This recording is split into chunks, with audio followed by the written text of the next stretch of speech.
ক্ষেত্রে আজ দ্বিতীয় দফা তথা শেষ দফার ভোট। আর এই ভোটে কি হয় অবশ্যই ভোর থেকে নজর থাকবে, কারণ 5:30 থেকেই বিভিন্ন জেলায় বিভিন্ন বুথে বুথে মক পোলিং অলরেডি স্টার্ট হয়ে গেছে। 7টা থেকে ভোট গ্রহণ শুরু হবে, আর তার আগে মক পোলিং। অবশ্যই প্রতি মুহূর্তে প্রত্যেকটা আপডেট আমরা নিউজ 18 বাংলার পর্দায় আপনাদের সামনে তুলে ধরবো।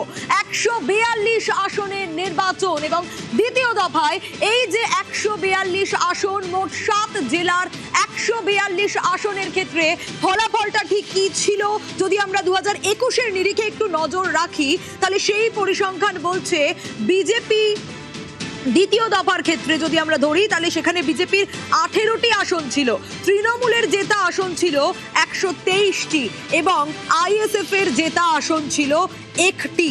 আর এই নিরিখেই যদি আমরা দ্বিতীয় দফার এই 142 আসনে 2024 সালের লোকসভা নির্বাচনে একবার নজর রাখি, তাহলে সেখানে আমরা দেখতে পাবো বিজেপি এগিয়ে ছিল 26টি আসনে, তৃণমূল এগিয়ে ছিল 116টি আসনে। বিভিন্ন প্রান্তের দিকে নজর রাখছি গ্রাফিক্যাল প্রেজেন্টেশনের মাধ্যমে।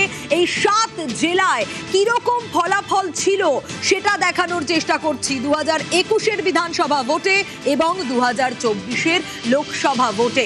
2021-এ 123টা আসন তৃণমূলের ছিল, 18টা ছিল বিজেপির এবং 1টি ছিল আইএসএফ এর। এবং আরো একবার বলি, 2024-এ 115টি এগিয়েছিল বিজেপি এবং 27টিতে এগিয়েছিল, মাফ করবেন, 27টিতে এগিয়েছিল বিজেপি এবং 115টিতে এগিয়েছিল তৃণমূল। এবং এখান থেকেই অনেকগুলো ফ্যাক্টর কাজ করছে। বঙ্গযুদ্ধের একেবারে দমদার দ্বিতীয় দফা যাকে বলে, 26-এর চ্যালেঞ্জে এটা দক্ষিণের অ্যাসিড টেস্ট বলা যায়, কারণ ঘাসফুল বনাম পদ্মের যে টক্কর তার মধ্যেই কিন্তু চোরা স্রোত রয়েছে। কেন এই চোরা স্রোতের কথা বলছি? তার কারণ ভোট কাটাকাটি একটা বড় ফ্যাক্টর হতে পারে এবার।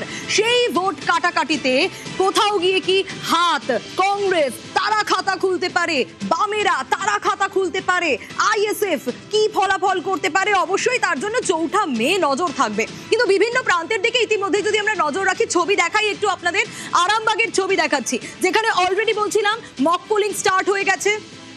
আরামবাগের ছবি দেখুন, হুগলির আরামবাগ, সেখানে সকালেই মক পোলিং শুরু হয়ে গেছে। শুধু আরামবাগ নয়, বিভিন্ন প্রান্তের দিকে অবশ্যই আমরা নজর রাখবো। তবে তার আগে বিশ্বজিৎ রয়েছে।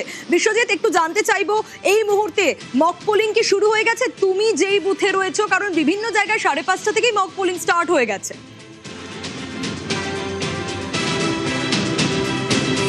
একদমই মক পোলিং শুরু হয়ে গেছে এবং প্রতীক্ষা সকাল 7টা বাজার এবং সেখানেই যখন ভোটাররা, নির্বাচকরা তাদের ভোটাধিকার প্রয়োগ করবেন। কিন্তু মক পোলিং ভেতরে এজেন্টরা করছেন, সেই মক পোলিংয়ের আওয়াজ আমরা শুনতে পাচ্ছি, কিন্তু তার আগেই ভোট কেন্দ্রে ভোটাররা অর্থাৎ নির্বাচকরা, যাদের জন্য এই উৎসব, সেই নির্বাচকরা এসে গেছেন এবং তাদের কাছে আমরা কথা বলে নেব যে এই আরামবাগ বিধানসভা কেন্দ্র সেটি কিন্তু যথেষ্ট তাৎপর্যপূর্ণ। যদিও যে 18টি আসনের কথা তুমি বললে, বিরোধী বিজেপি 18টি আসন এই ফেজের তারা জিতেছিল গত বছর, কিন্তু তার মধ্যে এই আরামবাগে 4টি আসন রয়েছে আরামবাগ মহকুমায়। এবং এই আরামবাগ 2024-এর যে লোকসভা ইলেকশনে সেখানে কিন্তু হাড্ডাহাড্ডি লড়াই হয়েছে। আমরা দেখছি যে এখানে যারা নির্বাচক তারা রয়েছেন, আমরা কথা বলে নেব। সকাল সকাল একেবারে চলে এসেছেন, এখনও মকপোল চলছে? হ্যাঁ, মকপোল চলছে। আমরা তো ভোটের বেলায় এমনি হাঁটতে বেরোই, বাড়ি থেকে বেরিয়েছি, ভোটটা দিয়ে বাড়ি চলে যাব।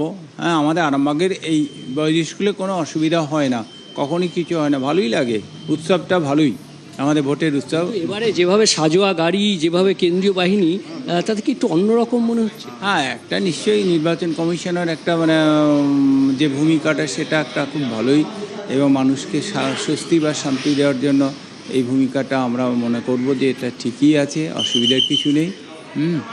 আরামবাগে 2,53,000 যে ভোটার, তার মধ্যে 1,24,000-এর বেশি ভোটার কিন্তু মহিলারা, এবং সেই সংখ্যাটা আমরা সকালবেলা থেকে দেখতে পাচ্ছি যে যারা রয়েছেন এখানেও কিন্তু এই সকাল সকাল ভোট দিতে আসার সংখ্যাতে মহিলারা অন্তত এগিয়ে আছে। কি বলেন? হ্যাঁ, আমি আসছি, কারণ হচ্ছে আমার বিএলওর ডিউটি আছে, ওই জন্য এখানে ভোট দিয়ে আমি সেখানে যাব। কোথায় আপনার বিএলওর ডিউটি? মায়াপুর অঞ্চলে বলরামপুর বুথে। আচ্ছা, আপনার নাম কি? জবা রায়। এই যে বিএলও ডিউটি করছেন, দীর্ঘদিন ধরে কাজ করছেন, আজকেও মানে এর আগে কি মানে ভোটের দিনেও কাজ করতে হতো? হ্যাঁ হ্যাঁ, অনেকবারই করেছি। এই ভ্যাবের ডিউটি বলে একে, মানে চিহ্নিত করার জন্য ভোটার দিকে এটা করতে হয়, ভোটারদের চিহ্নিত করতে। কতটা পরিশ্রম হয়েছে এবারে এসআইআর? বাবরে প্রচুর, একদম যা তা অবস্থা। এত পরিশ্রম এতদিন করছে হয়নি। এই সেন্সাস করেছিলাম, এত কষ্ট হয়নি। সেন্সাস করে 10 সালে সেন্সাস করেছিলাম, এত কষ্ট হয়নি, এত কষ্ট হয়েছে। তা আজকে কি মনে হচ্ছে যে আজকের দিনটা গেলে মুক্তি? হ্যাঁ, মনে হচ্ছে তো রাতটা কখন আসবে মনে হচ্ছে। একদমই, যারা আরো ভোটার রয়েছেন তাদেরকে জিজ্ঞেস করবো।